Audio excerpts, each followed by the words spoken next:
करना पड़ेगा, अन्यथा ये कन्वर्टेड करा के रहेंगे, क्योंकि ये चाहते हैं वो कट्टर इस्लामिक कंट्री बने जिस तरीके से पाकिस्तान है।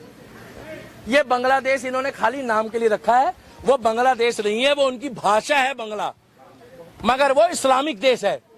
अब वो पाकिस्तान नहीं है, वो पाकिस्तान पार्ट 2 बन गया है। एक पाकिस्तान इधर, दूसरा पाकिस्तान इधर, और इन्होंने वही काम कर दिया है।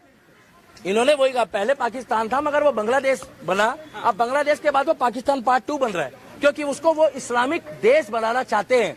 इसीलिए 3 से 4 करोड़ हिंदुओं को रातों रात, बहन बेटियों को अब पलायन कराया जाएगा, और कुछ लोगों को कहा जाएगा तलवार की नोक पे सलवार पहन लो, अन्यथा तुम्हारे बच्चों को हम नहीं छोड़ेंगे। लेकिन सवाल यह है, आपने देखा होगा कि मोहब्बत की दुकान आपने बहुत चुनाव में सुना होगा। राहुल गांधी गांजा पीने के बाद बोलता है कोई मोहब्बत की दुकान नहीं होती, उसको आज तक मोहब्बत नहीं हुई, वो शरबत बेचता फिर रहा है।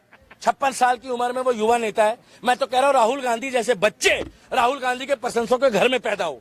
अभी आप बंगाल की बात कर रहे थे, ममता बनर्जी का तेवर बदल गया है। हाँ, कहाँ बदल गया? पहले बहुत आड़ा टेढ़ा जा रही थी, अब कह रही जैसा देश के प्रधानमंत्री कहेंगे वैसा। बिल्कुल, इसीलिए कहेंगे कि जब शेख हसीना वहाँ की प्रधानमंत्री होने के बाद भाग सकती है, तो मुख्यमंत्री बेचारा कहाँ भागेगा वहाँ का, पश्चिम बंगाल का? वो भी तो मोदी के धोरे ही आएगा। और आपको क्या लग रहा है कि ये जितना मर्जी 56 इस्लामिक कंट्रियों की तारीफ कर ले, मगर एक्चुअल में सच्चा मुसलमान वो भारत के लोगों को तो मानते ही नहीं है। सऊदी वाले वो तो कहते कन्वर्टेड है। का कहते हैं तुम्हारे पिताजी के पिताजी के पिताजी का नाम श्यामलाल और रामलाल था, तुम मुस्लिम हो ही नहीं। एक सवाल हो रहा है, और दूसरी बात यह है कि ये बात सत्य है, कुछ सच्चे मुसलमान जो अल्लाह को मानते हैं वो ये बात मानते भी हैं। और सच्चे मुसलमान जो है, मैं इस्लाम की भी इज्जत करता हूँ, पहले सुन लो क्यों। सच्चे मुसलमान जो शरीयत को मानते हैं, जो इस्लामिक किताब को मानते हैं, इन्होंने तो इस्लामिक किताब भी कई सारी बना रखी है। भारत में इस्लाम अलग चलता है, बांग्लादेश में अलग इस्लाम चलता है, पाकिस्तान में अलग चलता है, दुबई में अलग चलता है। और मेरे हिसाब से सच्चा इस्लाम दुबई में है। पूछो कैसे? वहां पर आंख का बदला आंख, रेप का बदला वही, बीच वाली टांग में पोलियो होता है जिसको छोटा कर देते हैं वो लोग, वहां होता है एक्चुअल में मुस्लिम, जो पानी पिलाता है लोगों को। यहाँ वालों की तरह नहीं कि पहले थू, उसके बाद बोले झोल पियोगे। फिर ममता बनर्जी कहती है कि ये कौन चोल बो।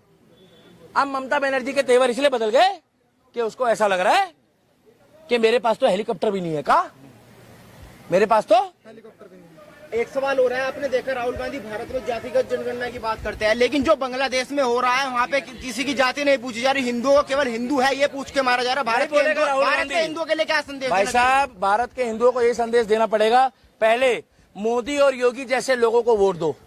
आपकी ताकत है वोट।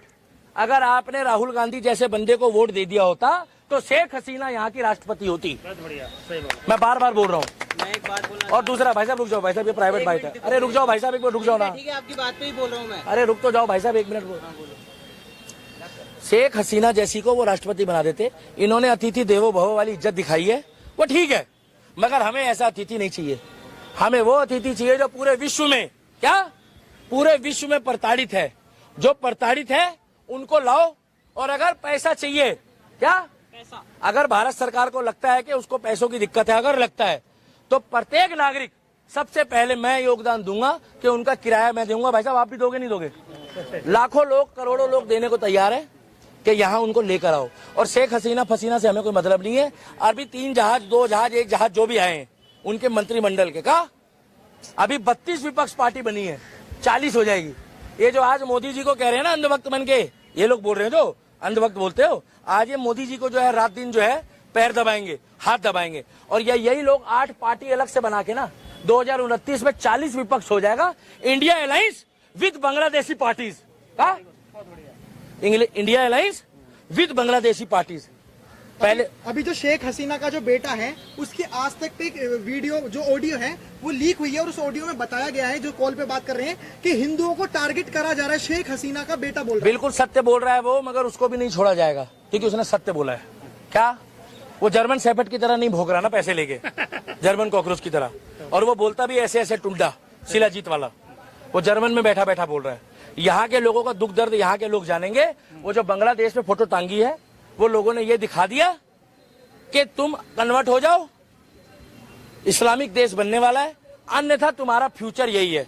और यही इशारा कर दिया और देश में सनातनियों को भी, भारत के साथ साथ। इसीलिए बोल रहा हूं, अब नहीं जागेगा हिंदू तो हिंदुस्तान से कहां भागेगा?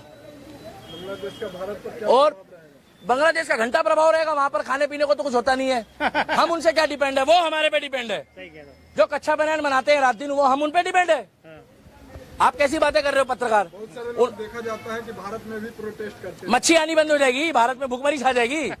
डॉक्टर पोस्टमार्टम रिपोर्ट में ये कहेंगे कि भैया इसके पेट में 4 मच्छी कम निकली। अरे विपक्ष के लोग कह रहे हैं तानाशाही वहाँ हुई, प्रधानमंत्री को भागना पड़ा। भाई साहब, यहाँ तानाशाही। विपक्ष वाले जो है गांजा पी के बोलते हैं। पहली बात तो विपक्ष वाले केजरीवाल की शराब पीते हैं, एक के साथ एक फ्री वाली, उसके बाद बोलते हैं। विपक्ष वालों को बोलो अपना राहुल गांधी संभाल लो, अपने नेता संभाल लो, अपने कार्यकर्ता संभाल लो, और मोदी जी के बारे में ऐसा मत सोचो। क्या मोदी जी के बारे में ऐसा मत सोचो, अगर सोचना है तो अपने पिताजी के लिए सोचो। एक मिनट, भाई कुछ कह रहे थे। मैं ये बोलना चाहता हूँ, बांग्लादेश जो देश है, दीपक भी आओ ना एक बार। आप बोलो यार। मैं बोलना चाह रहा हूँ सवाल करो, सवाल आपके, तो करो। मैं ये बोलना चाह रहा हूँ कि जब इस्लामिक धर्मों ने अपने ही प्रधानमंत्री को नहीं छोड़ा, तो वो और मोमडन या हिंदू को कैसे छोड़ देंगे, किसके सगे होंगे? इसलिए मैं ये बोलना चाहता हूँ, सही कही है, मैं इसलिए बुला रहा था ये बात। भैया इसके लिए ताली मारो।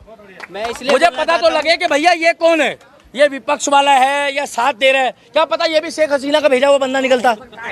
इसीलिए मुझे कंफ्यूजन थी। आप सही हो। मैं ये बोलना शेख चाह रहा हूँ- हसीना के बारे में इन्होंने ये बोलना चाह रहे हैं। मैं बता दूं, ये भाई के लिए आपके शब्द है, मैं बता दूं, मेरा तरीका अलग है बोलने का। अभी दुरू राठी को बवासीर हो जाएगी और उसकी लुगाई मेरी वीडियो देख के खुश होती है।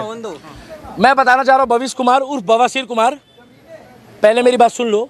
जो बंदा मुस्लिम होकर मुस्लिम राष्ट्रपति को नहीं झेल पा रहा, क्या मुस्लिम होकर मुस्लिम राष्ट्रपति को नहीं झेल पा रहा, ममता बनर्जी को भी पश्चिम बंगाल में सिर्फ मजबूरी में झेला जा रहा है। उसका कारण है कि नाम भले उनका ममता बनर्जी है, मगर अंदर खाते में वो खुद अल्लाह के बंदे हंसदे वाली है।